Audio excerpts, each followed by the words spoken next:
بسم الله الرحمن الرحیم و بهی نستعین.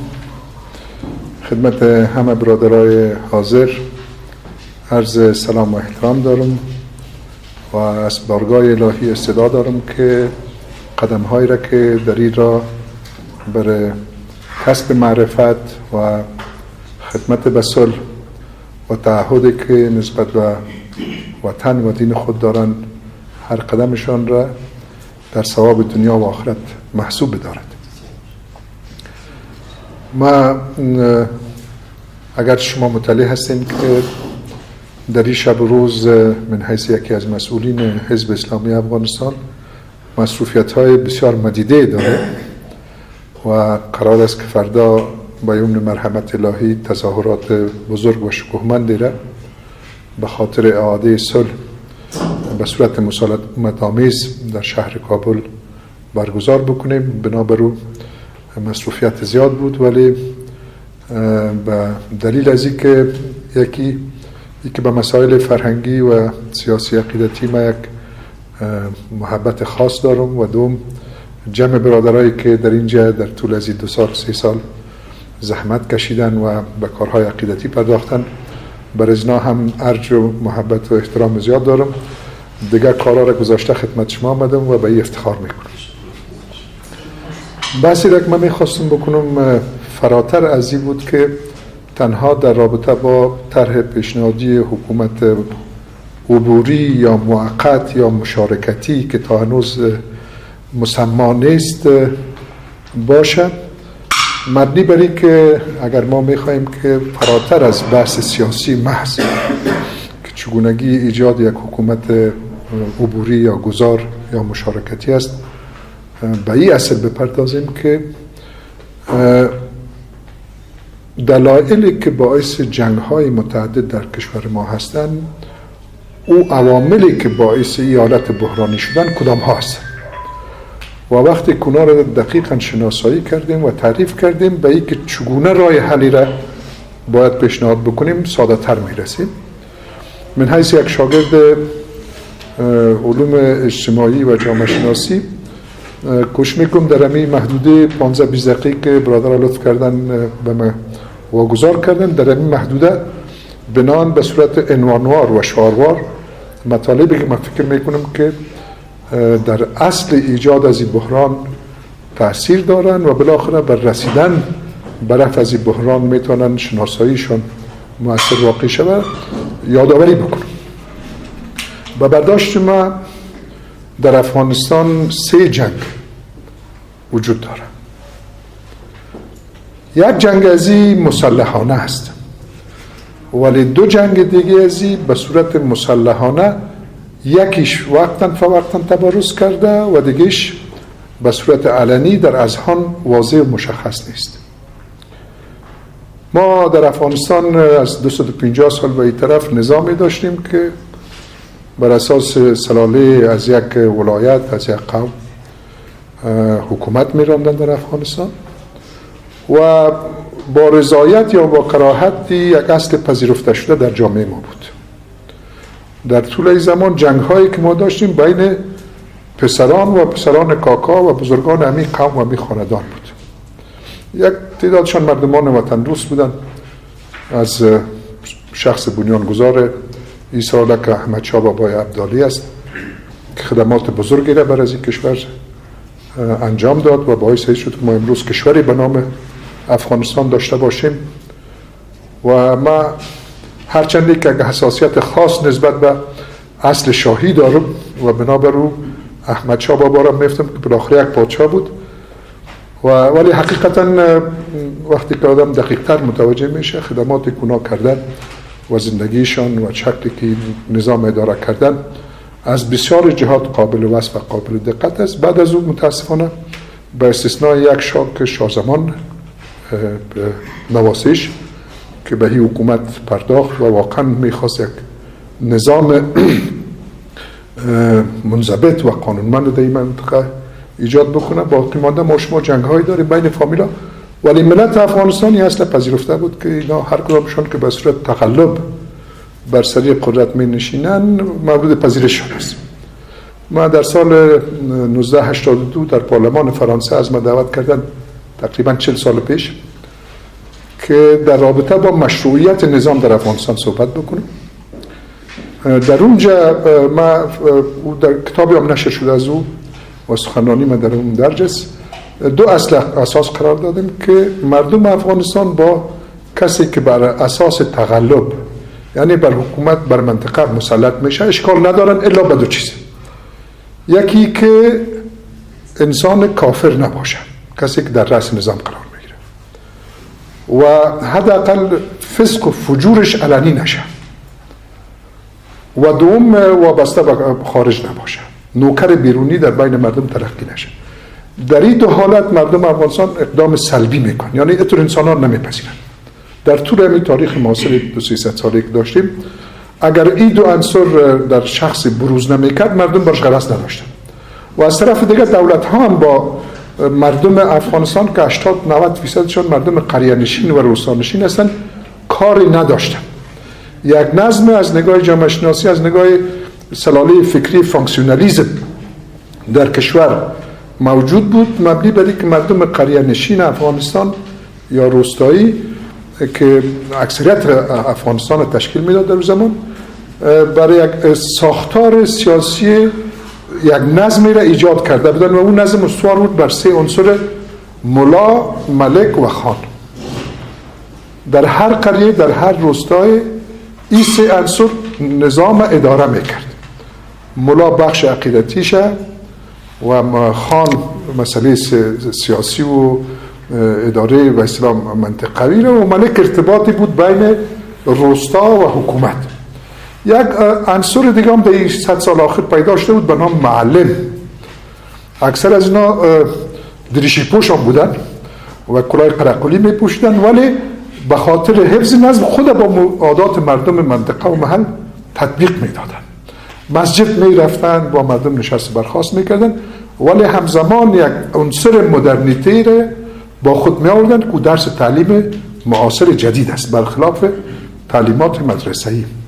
اینی نظم تقریبا تا زمان ادامه پیدا کرد که گروه‌هایی در افغانستان پیدا شدن که انقلاباتی را برای انداختن، کودتاهایی را برای انداختن، و از اون تاریخ تا به امروز که 43 سال میشه ما شما داخل یک بحران شدیم که اون نظم موجود صرف نظر از این که قابل پذیرش بود یا نبود، من قضاوت ارزشی نمیکنم، از دید یک شاگرد جامعه شناسی سعی میکنم، یک نظم موجود بود که مردم خدا دمو تطابق میدادن، اون نظم از بین رفت. وقتی کودتای ثور به وجود آمد، اینا شروع کردن و کودتای ثور از طرف یک گروه شد که به نحوی از آنها نمایندگی از یک جریان مدرنیته میکردن، تشکیل احزاب و عقاید مارکسیستی و کمونیستی. اینجا مفهوم به مارکسیسم نمیگم، ولی اینا همش زاده تفکرات جهان غرب است و جهان مدرن امروز است، قرن اخیر است و 2 قرن اخیر که به افغانستان سرایت کرد و اونمود تعادل را در این جامعه موجود بود او را برهم زد و باعث بحران شد که تا به امروز ما شما شاهد از هستیم. در کدام وقت میسر شود بحث از این را میکنیم که تحولات درون اجتماعی این جامعه به چه رقم شد.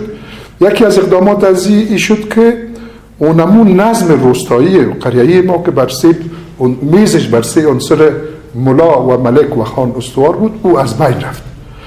جای از او را یک جوان نیمه تحصیل یافته یا تحصیل یافته روستایی از اون منطقه خودش ولی تحصیل یافته گرفت که به نام قماندانان مجاهدین یاد بشدن. در چند سال اول اکثریت جبهات افغانستان را جوانان اداره میکردن که تحصیل یافته بودن، در فاکولته رفته بودن، از اون منطقه بودن، زبان مردم خودم میفهمیدن، عصریت امروز هم درک میکردن و او مشکلات خود بار آورد و نمیخوایم داخل از او بحثم چون این موقعی نمیتر. ولی این قطعی بود که ما داخل یک بحران ساختاری شدیم. دوران جنگ یک مشکل دیگه را به وجود آورد.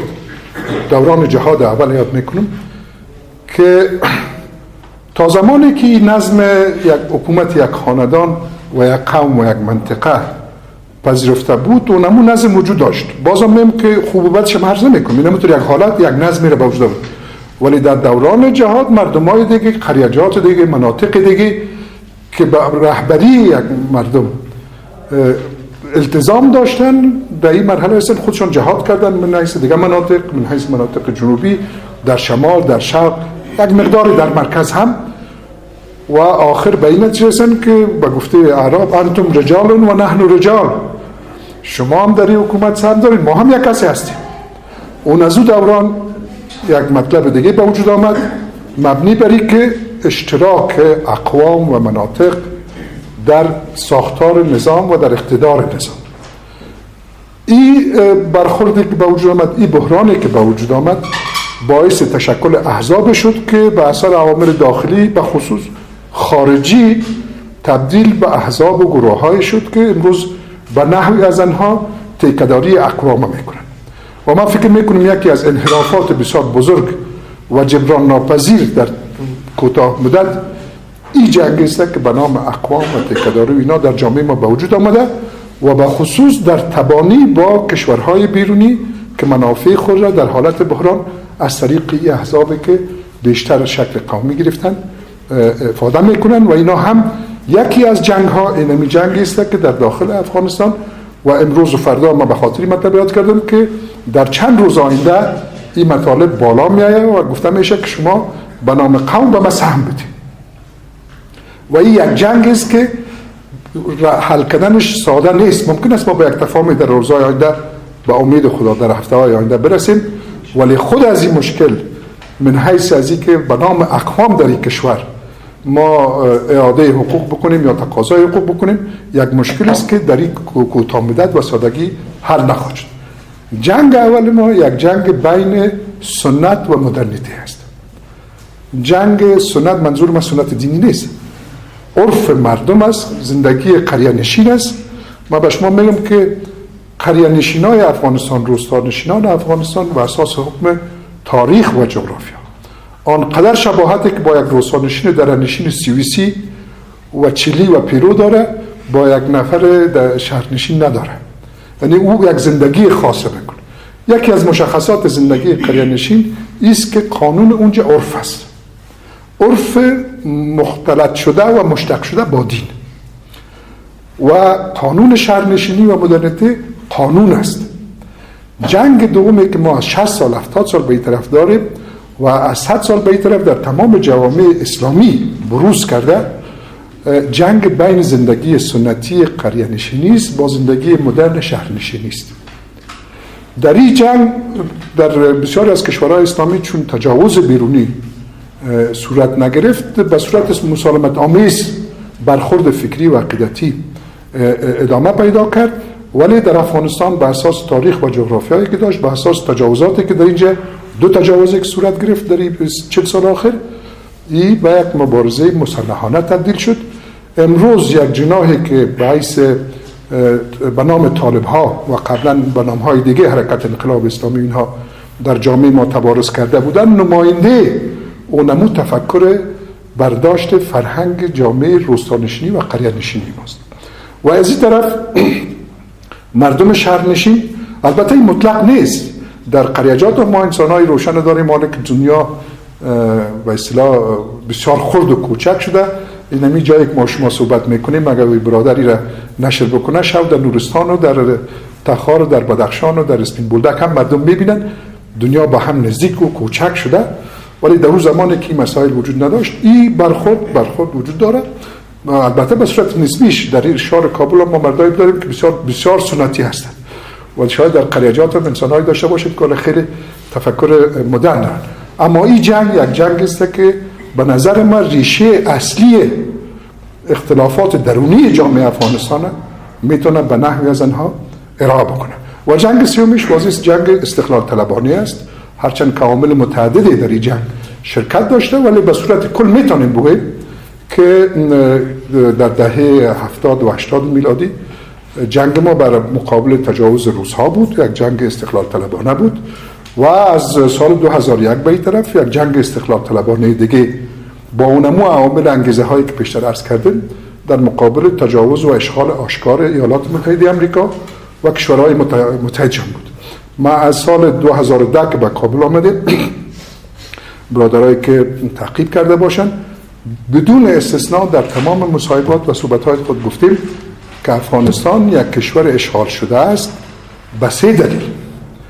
دلیل اولیش است که از نگاه قوانین بین المللی که اشغال تعریف میکنه هیچ مجوز برای نیروهای ایالات متحده امریکا مبنی بر حق دادن به اونا بر اشغال افغانستان وجود نداره.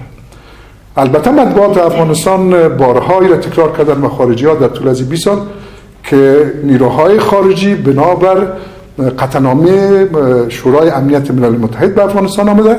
ما به شما چالش میتونم که چنین چیزی وجود نداره. هیچ قطعنامه وجود نداره که به ایالات متحده امریکا تحت نام Enduring Freedom که 80% قوای اشغالگر تشکیل میداد مجوز حمله به افغانستان بده. اگر کسی پیدا کرد من از حرف خود میگذارم. بنا به قوانین بین المللی ملت افغانستان حق داشت که در مقابل از این تجاوز اقدام بکنه. بعض اوقات از چپتر 7 منشور سازمان ملل متحد یادآوری میشه. ما به اساس چپتر 7 منشور سازمان ملل متحد میگم که وقتی که یک ملت مورد تجاوز بیرونی قرار میگیره تمام دنیا و کشورهای دنیا مکلف و موظف هستند که ملت اشغال شده را کمک کنند. یعنی در جنگ افغانستان شورای امنیت ملل متحد و منشور سازمان ملل متحد به تمام کشورهای دنیا حکم میکنه که از ملت افغانستان در مقابل تجاوز نیروهای خارجی حمایت بکنه. از نگاه قانون بین المللی کشور اشغال شده بود. از نگاه عرف مردم افغانستان در طول 20 قرن که ما تاریخ داریم یک عرف قبول شده است برای مردم افغانستان که اینا افغانستان رو میتونن آسان بگیرین ولی بودن نمیتونن. مردم افغانستان بر اساس همین ویژگی های فرهنگی و تاریخی و جغرافیایی که دارن در مقابل تجاوز بیرونی از خود دفاع میکنن. اینا متاسفانه ما توانایی از این نداریم که به صورت ایجابی یک چیز تا به امروز خود ما بسازیم ولی در نفیه در قهرمان دنیا هستیم که بگیم ما این رو نمیپذیریم. این که چی نمیپذیریم این یک مطلب است که انشالله یک روز برش خواهد رسیم در زمانی که بتانیم اون چیزی که امروز به نام دولت ملت یاد میشه به اون مرحله برسیم و یک ملت واحد و مشترک بسازیم ولی در نفیه کلگی ما همزمان و به خصوص از نگاه شرع غرای اسلامی مقابله در مقابل تجاوز بیرونی حکم دینی هست. حال که نیروهای خارجی بیرون رفتن و تنها افغان ها مونده یک بحث دیگه است که در این رابطه در مجاز بودن تداوم جنگ میتونیم که سوال های زیاد داشته باشیم و بپرسیم که آل چرا خیلی شما جنگ ادامه میتین یک بحث است. بنابراین ما با 3 جنگ مواجه هستیم و برای از این 3 جنگ 3 راه حل مختلف باید چی بکنیم که در نهایت امر در یک مقام بتونه هر 3 از این حل بکنه. جنگی که در افغانستان به خاطر قدرت در جریان است و در روزها و هفته‌های آینده شما قطعا شاهد از این خواهد بودین که برای ما سهم ما به نام از این قوم بدین و به نام از این قوم و به این چیز بسیار داغ میشه. همیال شروع شده. این جنگ ما میتونیم از طریق تعیین ساختارها حل بکنیم. یعنی نظامی را که میخوایم بسازیم در آینده باید این مشکلات حل بکنه. من شخصا معتقد هستم که اگر همه دوستا و سازمان هایی که تکداری اقوام میکنن حقیقتا و صادقانه در امر جمهوریت چنانچه گلون ها پاره میشه به یک ما جمهوریت نگاه میکنیم و من هم طرفدار جمهوریت هستم. من هم گلونه به پاره میکنم ولی تعریف جمهوریت به ایسته که نظامی که در رو هر فرد ملت دارای حقوق و مسئولیت های مساویانه است. یعنی به اصطلاح پذیرفته شده ترین تعریف است که از یک نظام جمهوری داریم. معنی از این گپی است که وقتی که نظام با وجود میاد من سعی نمیکنم که خودت زن است یا مرد، پشتون است یا ایماق، تاجیک است یا هزاره، همگی دارای مسئولیت مساوی و مکلفیت های مساوی است. برای من غرض نیست که تو پشتون هستی یا تاجیک هستی یا چیز. این یک نظام ساختار است. رابط موتور قانون تعیین میکنه. نه ای که تو به خاطر که ازبک هستی باید سهم بیشتر داشته باشه یا اینقدر سهم داشته. اگر جمهوریت میپذیرید معنای جمهوریت این چیز است. من یک روزی بحث با آقای قانونی هم داشتم در یک مجلس لوی جرگه. اونا هم میفرمودن که باید است که نهادی نشدن حقوق اقوام در جامعه تثبیت شود. گفتم برادر اگر تو جمهوریت میخوایی این حقوق تو از ورای قانون جمهوریت طلب بکن. در غیر از نام از مملکت جمهوری نگذار، بگو که حکومت دولت اقوام شریف افغانستان. ما این رو ببینیم خب اقوام این مملکت اقوام است، ولی من حیث هویت قومی، من حیث یک فرهنگ که در اون زبان است، رسم و رواج است، این باعث غنای از این کشور است و تنوع فرهنگی کشور ما رو به نمایش میگذاره و این معتبری و سرمایه از این مملکت است. او چیز جداست. در بخش قانونی، در بخش نظام، این جنگ ما باید از طریق ساختاری که در آینده تشکیل میدیم حل بکنیم. ولی در اینجا است که نظام ریاستی یا نظام پارلمانی اینا میتونه مطرح شود و صورت افراطیش بحث فدرالیسم و اینها که به نظر من او یک تقاضاهایی است که بسیار بدور از واقعیت‌های جامعه افغانستان. نظام فدرالی از دید تاریخی پیشرفته ترین نظام‌های دنیاست. یعنی وقتی که کشورها از سرحد دولت ملت تقریبا فراتر رفتن، در جامعه که هنوز مرحله اول سپری نکرده، البته این خط قرآن نیست، میتونه 20 سال آینده این کار میسر شه، ولی در شرایط فعلی نظام فدرالی به معنی تجزیه افغانستان است، به معنی گریز از مرکزیت است، به معنی عزیز که کشورهای بیرونی و همسایه ما را آز و نیازشان به ما بیشتر میکنه. غرب ما شاید که پول کشور همسایه غربی را مروج بسازه، شرق ما کشور شرقی را و به هاز القیاس.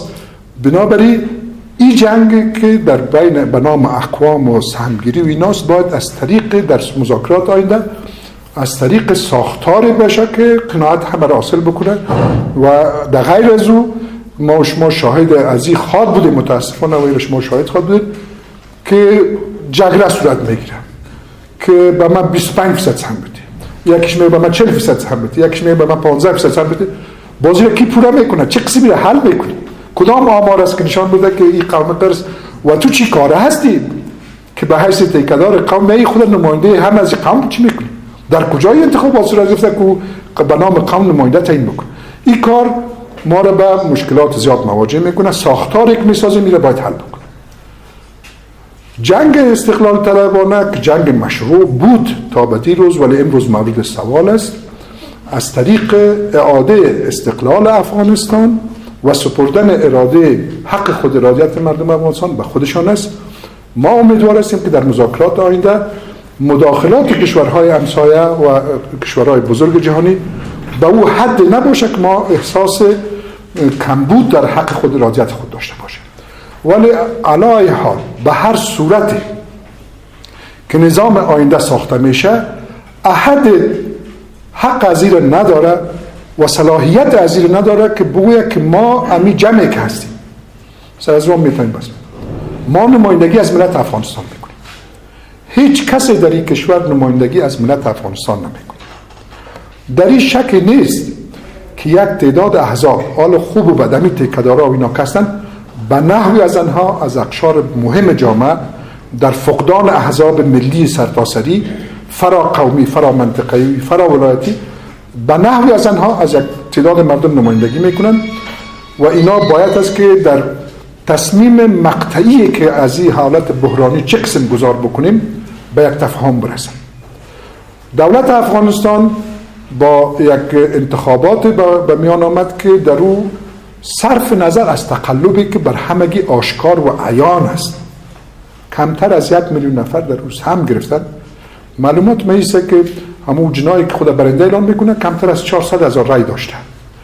دیگهش جور شده دیگه، شما میفهمید.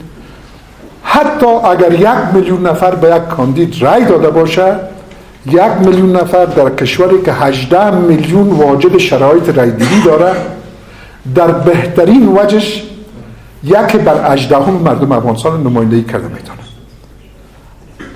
1/18 نماینده ملت افغانستان نیست.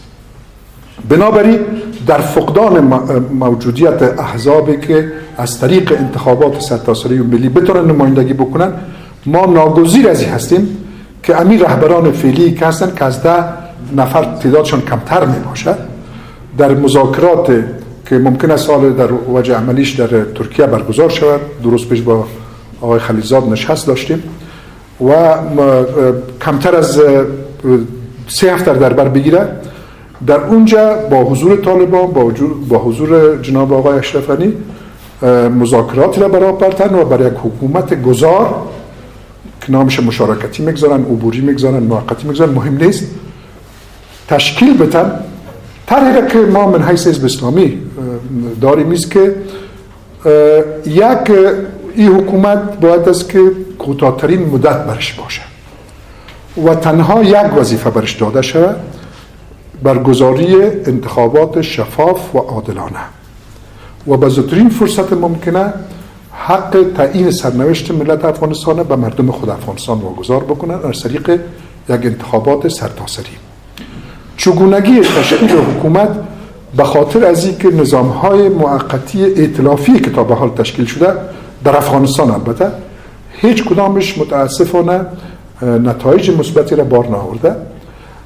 بنابراین پیشنهاد ما است که نه به نام احزاب، نه به نام اقوام، نه به نام مناطق، بلکه هر تنظیمی که در این مذاکرات شرکت میکنه یک تعداد 5 الی 10 نفر را پیشکش بکنه. حالا گیریم که در اینجا 10 رهبر تنظیم‌ها و شخصیت‌های بزرگ جامعه شرکت کردن.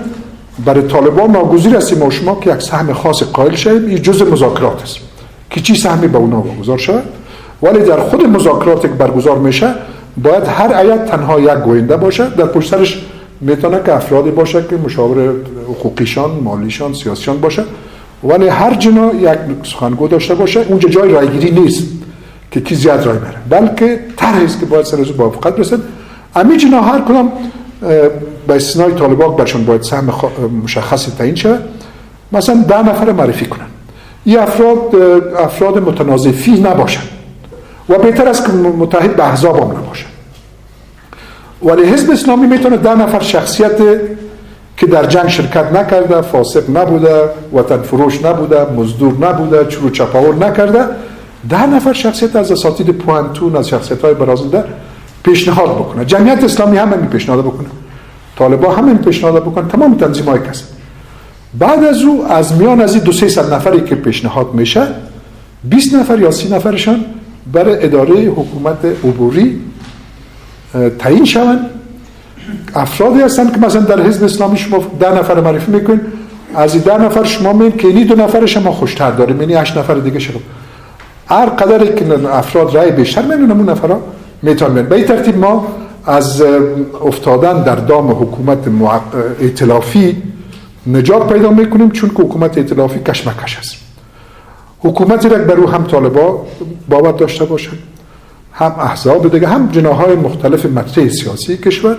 وظیفه از تشکیل کمیسیون برای قانون اساسی، بازنگری قانون اساسی و کمیسیون مستقل برای برگزاری انتخابات، ایجاد یک حکومت درازمدت و دائمی ان شاء الله تعالی. این مجموعه پیشنهادات است که ما داریم و راه حلی که ما فکر میکنیم مؤثر است.